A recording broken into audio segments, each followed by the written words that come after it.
Hello everyone, welcome back to the smart study academy. আজকে আমরা constitutional development of India এই বিষয়ে আগের দিন যে 30টা কোশ্চেন আপলোড করেছিলাম, যে 30টা কোশ্চেন নিয়ে ডিসকাস করেছিলাম, সেটারই অ্যাডভান্স লেভেলের আরও কিছু কোশ্চেন নিয়ে চলে এসেছি। তবে আজকের সিরিজটার নাম হচ্ছে চ্যালেঞ্জার সিরিজ। কারণ এখানে অ্যাডভান্স লেভেলে যেহেতু কোশ্চেন রয়েছে, তাই আপনার কাছে চ্যালেঞ্জ হলো আপনি কি 20টার মধ্যে 15টার বেশি সঠিক উত্তর দিতে পারছেন। যদি দিয়ে থাকেন তাহলে অবশ্যই আমাদেরকে কমেন্ট করে জানাবেন, তাতে আমরাও আরও উৎসাহী হব আরও নতুন নতুন এই ধরনের ভিডিও করার জন্য। তবে এই চ্যালেঞ্জার সিরিজে কিন্তু আরও অন্যান্য অনেক টপিক এবং অনেক সাবজেক্ট নিয়ে আরও অনেক কোশ্চেন আসবে। তো চলুন, আপনাদের সাহায্যে কিন্তু আমরা এগিয়ে যেতে পারবো। তাই আপনাদের কাছে অনুরোধ, চ্যানেলটাকে সাবস্ক্রাইব করুন আর অনেক ভালোবাসা দিয়ে ভরিয়ে তুলুন। সাবস্ক্রাইব করার বেল আইকনটিকে টিপে দেবেন, যাতে যে কোনো ভিডিও ফার্স্ট নোটিফিকেশন আপনারা পেতে পারেন। তো চলুন আজকে চলে আসা যাক আমাদের first question. The only Congress member of the drafting committee was. আমরা এর আগের দিন ড্রাফটিং কমিটি নিয়ে কিন্তু পড়াশোনা করেছিলাম এবং সেখানে দেখেছিলাম যে টোটাল এখানে মেম্বার ছিল 7 জন। তার মধ্যে চেয়ারম্যান ছিলেন আর আম্বেদকর বি আর আম্বেদকর। লেখার জন্য সরি, মাফ করবেন, এইভাবে লেখা অভ্যেস নেই নতুন নতুন। তো যাই হোক, যেটা আমাদের উদ্দেশ্য, যে এই ড্রাফটিং কমিটিতে অনেক দলেরই তো সদস্যরা ছিলেন। তার মধ্যে সেই সময় সব থেকে গুরুত্বপূর্ণ যে দল ইন্ডিয়ান ন্যাশনাল কংগ্রেস, সেই ইন্ডিয়ান ন্যাশনাল কংগ্রেসের মেম্বার কে ছিলেন? একমাত্র ব্যক্তি ছিলেন যিনি এই ড্রাফটিং কমিটিতে ছিলেন। তো অপশনগুলো আমাদের দেখে নেওয়া যাক। অপশন কি কি আছে? Option A K M Munshi, option B Panikkar, option C Mohammad Saadulla, আর অপশন ডি হচ্ছে ডিপি খয়তান। তো এনাদের মধ্যে আপনারা যদি খেয়াল করেন তাহলে অবশ্যই আপনাদের এটা মনেও রাখতে হবে যে ড্রাফটিং কমিটিতে কারা কারা মেম্বার ছিলেন। তাহলে আপনারা বুঝতে পারছেন যে কে এম মুন্সি, মোহাম্মদ সাদুল্লাহ আর ডিপি খয়তান তিনজনেই কিন্তু মেম্বার ছিলেন ড্রাফটিং কমিটি। তবে আমাদের এখানে যে কোশ্চেন, যে কংগ্রেস মেম্বার কে ছিলেন, তো কংগ্রেস মেম্বার ছিলেন কিন্তু option A, doctor K M Munshi. তো চলুন নেক্সট কোশ্চেনে যাওয়া যাক। আমাদের নেক্সট কোশ্চেন হচ্ছে number of elected members in the constituent assembly. গণপরিষদে কতজন নির্বাচিত সদস্য ছিলেন? তো গণপরিষদের টোটাল সদস্য আমরা কতজন ছিলেন সেটা জানি আমরা, কতজন? 389। এনাদের মধ্যে 3 রকম ভাগ ছিল। কি কি ছিল? একটা হচ্ছে ইলেক্টেড, একটা হচ্ছে নমিনেটেড, আর একটা হচ্ছে চিফ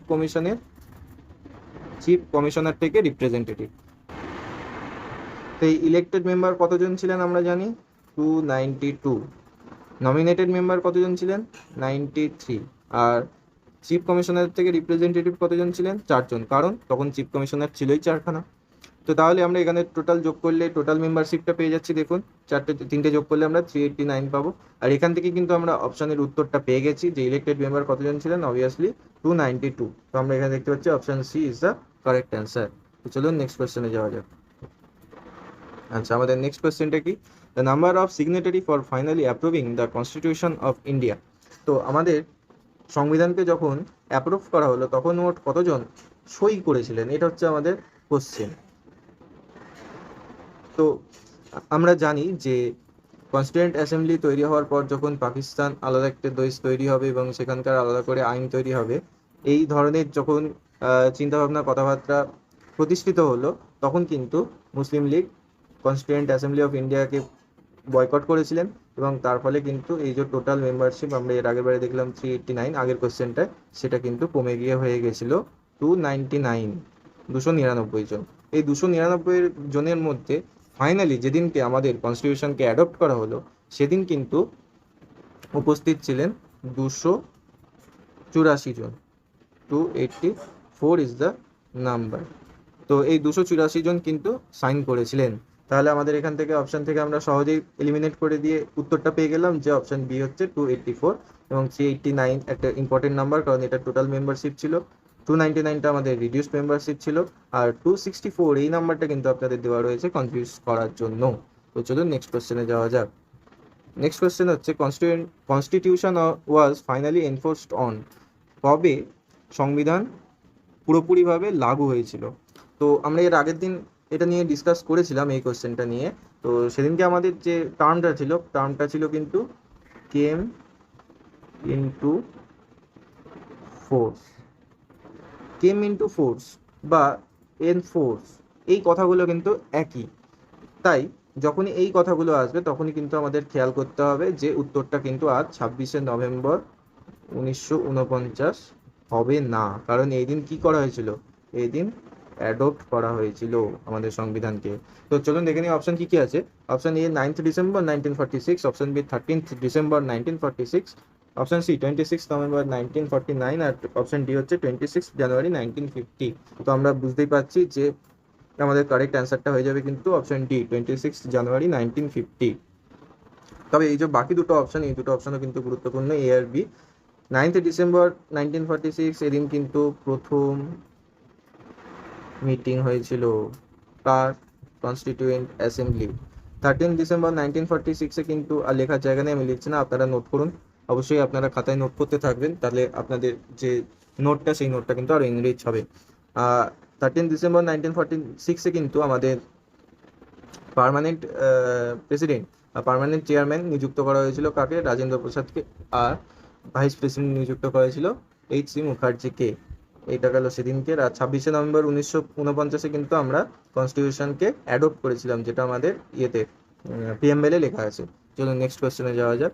নেক্সট কোয়েশ্চেন কি বলছে, নেক্সট কোয়েশ্চেন হচ্ছে when constituent assembly met as legislative body it was chaired by হুম।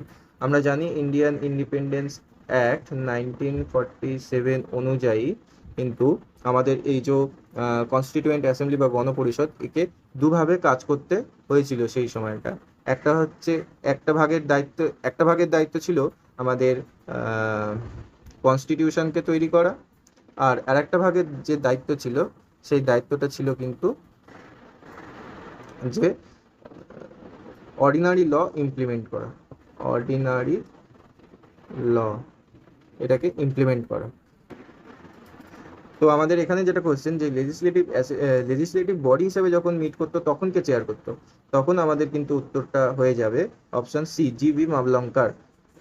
আর যখন কনস্টিটিউয়েন্ট অ্যাসেম্বলি কনস্টিটিউশন তৈরির জন্য মিট করতো তখন তাহলে আমাদের কে চেয়ারপারসন হতো, তখন কিন্তু হয়ে যেতেন ডক্টর রাজেন্দ্র প্রসাদ। তো এগুলো আমাদের টুকরো টুকরো ইনফরমেশন মনে রাখতে হবে। নেক্সট নেক্সট কোয়েশ্চেন কি আছে, who said that Ambedkar was the mother of Indian constitution. এই কোয়েশ্চেনটা কিন্তু খুব গুরুত্বপূর্ণ এবং বেশ একটা আনকমন কোয়েশ্চেন। তো আমরা সাধারণত আম্বেদকর একজন পুরুষ, তাকে ফাদার অফ ইন্ডিয়ান কনস্টিটিউশন বলে থাকি, কিন্তু কে মাদার অফ ইন্ডিয়ান কনস্টিটিউশন কথাটা বলেছিল? তো এটার যে অপশনগুলো রয়েছে সেগুলো আপনারা দেখতেই পাচ্ছেন, যে K M Munshi, K V Rao, Alladi Krishnaswami Iyer আর গ্রেনভিল অস্টিন, চারটে অপশন রয়েছে। তো কারেক্ট অ্যান্সারটা হচ্ছে কে ভি রাও। ইনি কিন্তু আম্বেদকরকে এই কথাটা বলেছিলেন। কিন্তু কেন বলেছিলেন? কারণ K V Rao opined that as the vital decisions about the constitution were taken by Nehru and Patel and Ambedkar followed the same। মানে কি হচ্ছে আলটিমেটলি, নেহেরু অ্যান্ড প্যাটেল এনারা দুজন কিন্তু গুরুত্বপূর্ণ সিদ্ধান্ত নিচ্ছেন, এবং এনাদের যে সিদ্ধান্ত সেটাকে কে ফলো করছেন না, আম্বেদকর। সেই জন্য এখানে একটা রূপকধর্মী কথা ব্যবহার করা হয়েছে যে Ambedkar was the mother of Indian constitution. আচ্ছা চলো নেক্সট কোয়েশ্চেনে যাওয়া যাক। নেক্সট কোয়েশ্চেন কি বলছে, the last session of the constituent assembly was held on. এটা কিন্তু একটু ট্রিকি কোয়েশ্চেন, আমরা একটু গুরুত্বপূর্ণ মানে গুরুত্ব দিয়ে যদি পড়াশোনাটা করি তাহলে কিন্তু আমরা সহজেই এটাকে ধরে দিতে পারবো যে ট্রিক্সটা কোথায়। অপশনগুলো যেগুলো রয়েছে তার মধ্যে দেখুন 26শে নভেম্বর 1949, 9 ডিসেম্বর 1946, 26শে জানুয়ারি 1950 আর 1 জানুয়ারি 1951। তো এখানে আমাদের যে কারেক্ট অ্যান্সার সেটা কিন্তু হয়ে যাবে 24শে জানুয়ারি 1950। কেন হবে? কারণ এই দিনই কিন্তু আমরা ন্যাশনাল সং অ্যাডপ্ট করেছি, ন্যাশনাল অ্যান্থিম অ্যাডপ্ট করেছি, আর একটা জিনিস অ্যাডপ্ট করেছি, সেটা কি না, ন্যাশনাল এমব্লেম। তো এই জিনিসগুলো কিন্তু আমরা সেদিনকেই এই 24শে জানুয়ারি 1949 সালে যে সভাটা শুরু হয়েছিল কনস্টিটিউয়েন্ট অ্যাসেম্বলি, সেই সভাতে কিন্তু আমরা নিয়েছিলাম। তো এই কোশ্চেন এটাই ছিল। চলুন নেক্সট কোশ্চেনে যাওয়া যাক। নেক্সট কোশ্চেনে কি বলছে,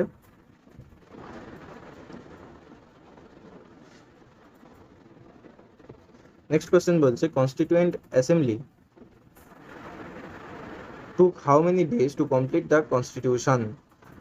গণপরিষদের মোট কতদিন সময় লেগেছিল আমাদের সংবিধানকে তৈরি করার জন্য? তো অপশনগুলো দেখুন, অপশনগুলো কিন্তু খুব ক্লোজলি দেওয়া রয়েছে যাতে আপনাদের অবশ্যই মিস্টেক হয়ে যায়, তাই অপশন যখন পড়বেন খুব খেয়াল করে এবং উত্তর যখন দেবেন খেয়াল করে। তো আমরা জানি টোটাল কতদিন লেগেছিল, সেটা আমরা এখানে লিখে নিই, 2 year 11 month অ্যান্ড 17 days। এবারে এই অনুযায়ী কোন অপশনটা হচ্ছে আমরা দেখে নিই। এখানে দেখতেই পাচ্ছেন 2 years 11 months 17 days, option C is the correct answer. Option ডিটা দেখুন, মাত্র 10 মাস দেওয়া রয়েছে, জাস্ট 1 মাসের কম। তাই আগে পিছে যেগুলো রয়েছে শুধু সেগুলো দেখে তাড়াহুড়ো করে যদি আমরা অপশনের উত্তরটা দিয়ে দিই তাহলে কিন্তু আমাদের ভুল হয়ে যাবে। তাই ঠান্ডা মাথায় দেখে দেখে আমাদের অ্যান্সারটা করতে হবে। চলুন নেক্সট কোয়েশ্চেনে যাওয়া যাক। নেক্সট কোয়েশ্চেন হচ্ছে the provisions which came into immediate effect on 26 November 1949 আর। আমরা যেরকমভাবে এর আগেও পড়ে এসেছি যে 1949 সালের 26 নভেম্বর আমরা কনস্টিটিউশনকে অ্যাডপ্ট করেছিলাম বটে, সেটা 26 জানুয়ারি 1950 সালে কিন্তু finally came into force. কিন্তু 26 নভেম্বর 1949 যখন আমরা অ্যাডপ্ট করেছিলাম তখন কি কোনো কিছুই লাগু হয়নি? অবশ্যই লাগু হয়েছিল। কি কি লাগু হয়েছিল এখানে হচ্ছে সেটাই কোশ্চেনে জানতে চেয়েছে। তো অপশনগুলো আপনার কাছে কি কি ডেটা দেওয়া রয়েছে না, এক হচ্ছে সিটিজেনশিপ, 2 হচ্ছে ইলেকশন, 3 হচ্ছে প্রভিশনাল পার্লামেন্ট, আর 4 হচ্ছে ফান্ডামেন্টাল রাইটস। এদের মধ্যে কোনগুলোকে 26 নভেম্বর 1949 থেকেই লাগু করা হয়েছিল? তো আমরা যদি একটু মাইনিউটলি পড়ি তাহলে আমরা এটা সহজেই অ্যান্সার করে দিতে পারবো যে 1 2 3 এই তিনটে জিনিস কিন্তু তখনই লাগু করা হয়েছিল। তাহলে অপশন আমাদের কি আসছে? অপশন এসে যাচ্ছে কিন্তু সি, 1 2 and 3। এই তিনটে জিনিস আমরা 26 নভেম্বর 1949 থেকেই এনজয় করছি। ফান্ডামেন্টাল রাইটটা কিন্তু 26 জানুয়ারি 1950 থেকে চালু হয়েছে। 26 জানুয়ারি 1950। আর এর সাথে সাথে এই তিনটে জিনিসের সাথে আর একখানা জিনিস অ্যাড করা ছিল, সেটা কি না, temporary and transitional provisions. Temporary and transitional provisions এই কথাটাও কিন্তু এই প্রভিশনটাও কিন্তু আমাদের 26 নভেম্বর 1949 থেকেই চালু হয়েছিল। চলো নেক্সট কোয়েশ্চেনে যাওয়া যাক। আমাদের নেক্সট কোয়েশ্চেন কি বলছে না, who was the first vice president of the constituent assembly. আপনারা যদি খুব খেয়াল করে থাকেন আমি কিন্তু এই ভিডিওটা শুরুতেই একটা কোশ্চেন আলোচনা করার সময় কিন্তু এই উত্তরটা দিয়ে গেছি, ভাইস প্রেসিডেন্ট কে ছিলেন প্রথম।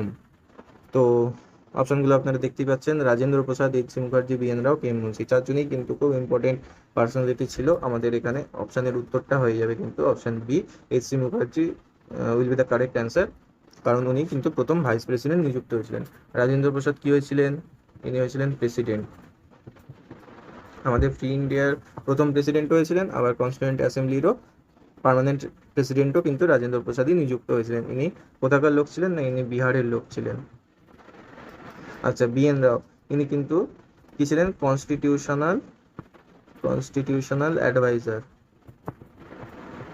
আর কে মুন্সি আমরা এর আগেই পড়ে এলাম, ইনি কিন্তু ছিলেন অনলি কংগ্রেস মেম্বার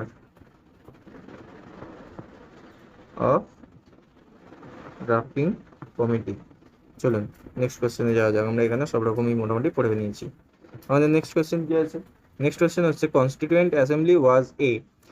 আমাদের এই যে কনস্টিটিউয়েন্ট অ্যাসেম্বলি বা গণপরিষদ, সেটার গঠনটা আমরা এর আগেই আলোচনা করে এলাম যে এই কনস্টিটিউয়েন্ট অ্যাসেম্বলিতে টোটাল মেম্বার ছিল 389। তার মধ্যে কিছু ছিলেন ইলেক্টেড, কিছু ছিলেন নমিনেটেড, আর কিছু ছিলেন রিপ্রেজেন্টেটিভ, কিছু ছিলেন রিপ্রেজেন্টেটিভ ফ্রম চিফ কমিশনার্স। চারখানা চিফ কমিশনার ছিল তখন, সেই চারখানা চিফ কমিশনারের রিপ্রেজেন্টেটিভ ছিল। তাহলে আমরা এখানে অবভিয়াসলি দেখতে পাচ্ছি কিছুটা ইলেক্টেড, কিছুটা নমিনেটেড। তাহলে এখানে আমরা সহজেই অ্যান্সার করে দিতে পারবো। কি অ্যান্সার হয়ে যাবে আমাদের? অ্যান্সার হয়ে যাবে partly elected and partly nominated. শুধু নমিনেটেড বডিও ছিল না, আবার শুধু ইলেক্টেড বডিও ছিল না। চলুন নেক্সট কোশ্চেন। আমাদের নেক্সট কোশ্চেন বলেছে East India company's monopoly of Indian trade was completely ended by. কোন অ্যাক্ট বা আইনের মাধ্যমে ইস্ট ইন্ডিয়া কোম্পানি ভারতে ট্রেডের যে মনোপলি সেটা কমপ্লিটলি এন্ড হয়েছিল? এই জায়গাটা কিন্তু আমাদের খেয়াল রাখতে হবে, কথাটা কমপ্লিটলি, কারণ দুটো অ্যাক্টের মাধ্যমে দুরকম জিনিস এন্ড হয়েছিল। একটা হচ্ছে চার্টার অ্যাক্ট 1813, এর মাধ্যমে কি হয়েছিল? এর মাধ্যমে হচ্ছে ইস্ট ইন্ডিয়া কোম্পানির ইন্ডিয়ান ট্রেড অ্যাবলিশ হয়েছিল বা মনোপলি এন্ড হয়েছিল, এক্সেপ্ট টি, একটা হচ্ছে চা, আর একটা হচ্ছে ট্রেড উইথ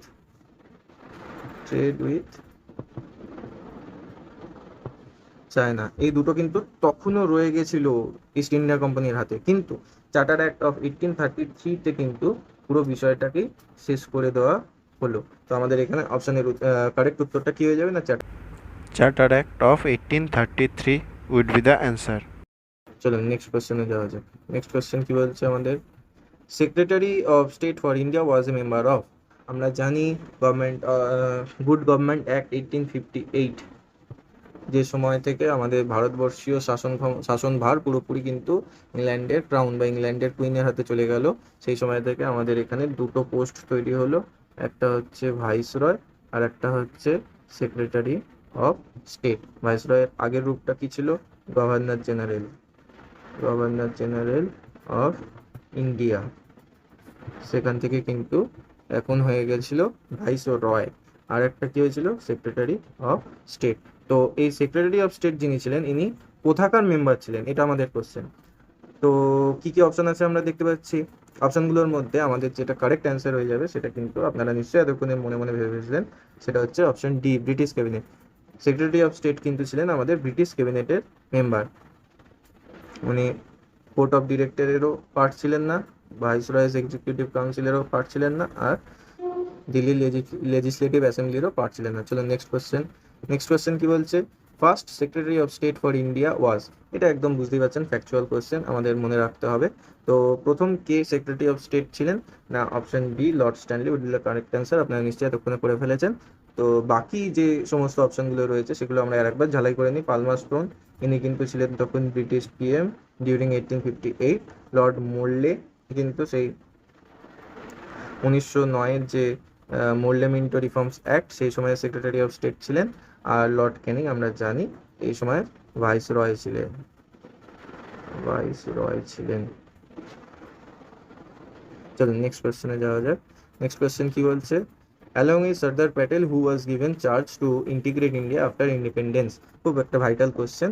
আমরা জিওগ্রাফিতেও এই কোয়েশ্চেনটা পেয়েছি, আবার পলিটিতেও পাচ্ছি, আবার হিস্ট্রিতেও পেয়েছিলাম। তো সর্দার প্যাটেলকে আমরা এই জন্যই লৌহ মানব বা আয়রন ম্যান অফ ইন্ডিয়া বলে থাকি। তবে এনার সাথে আরেকজন ছিলেন, যিনি সেই সময় প্রায় 564টা যে প্রিন্সলি স্টেট ছিল, ব্রিটিশরা ভারত ছাড়ার পর সেই সময় 564টা প্রিন্সলি স্টেটকে একত্রিত করে মাত্র 14টা স্টেটে নিয়ে আসা। নিশ্চয়ই বুঝতে পারছেন কতটা কষ্টসাধ্য কাজ। এই কাজটা কিন্তু করেছিলেন সর্দার প্যাটেল এবং ভিপি মেনন দুজনে মিলে। তো আমাদের এখানে অপশনটা আপনারা বুঝতেই পারলেন কোনটা হয়ে যাবে। Option C, V P Menon will be the correct answer. চলুন next question. What was the name of police action for inducting Hyderabad into Indian dominion? আমরা জানি 564টা যে স্টেটগুলো ছিল প্রিন্সলি স্টেট, সেগুলোকে সম্পূর্ণরূপে সবকটাকে ইন্ডিয়ান ডোমিনিয়নের মধ্যে আনা সম্ভব হয়নি। তার মধ্যে মেনলি 3টে স্টেট কিন্তু আলাদা থেকেছিল, যেগুলোকে আবার পরে আলাদা করে আমাদের ইন্ডিয়ান ডোমিনিয়নের পার্ট করতে হয়েছিল। তো সেগুলো কি কি ছিল? একটা হচ্ছে জুনাগড়, আর একটা হচ্ছে জম্মু কাশ্মীর যেকে, আর একটা ছিল কিন্তু হায়দ্রাবাদ। এই তিনটে কিন্তু আলাদা ছিল। তো এই তিনটের মধ্যে এখানে কোশ্চেনটা আমাদের এসছে হায়দ্রাবাদ। হায়দ্রাবাদকে কিসের মাধ্যমে আমাদের ইন্ডিয়ান ডোমিনিয়নে অ্যাড করা হয়েছিল? না, option B will be the correct answer. Operation Polo, একটা পুলিশ অ্যাকশন, এর মাধ্যমে কিন্তু হায়দ্রাবাদকে আমাদের ভারতবর্ষের পার্ট করে নেওয়া হয়েছিল। এই পুলিশ অ্যাকশনটার নাম কিন্তু ছিল অপারেশন পোলো। তবে আপনারা এই যে ফার্স্ট অপশনটা দেখছেন অপারেশন চৌঘান, এটা কিন্তু এই চৌঘানটা কিন্তু পোলোরই পার্সি নাম। আপনারা যদি খেয়াল করতে পারেন তাহলে অবশ্যই মনে পড়বে যে আমাদের কুতুবুদ্দিন আইবক, কুতুবুদ্দিন আইবক কিন্তু এই চৌঘান খেলতে খেলতে মারা গিয়েছিলেন due to while playing chaugan. আর ইনস্ট্রুমেন্ট অফ অ্যাক্সেশন, এই ইনস্ট্রুমেন্ট অফ অ্যাক্সেশনের মাধ্যমে কিন্তু জম্মু কাশ্মীরকে ভারতের পার্ট করা হয়েছিল।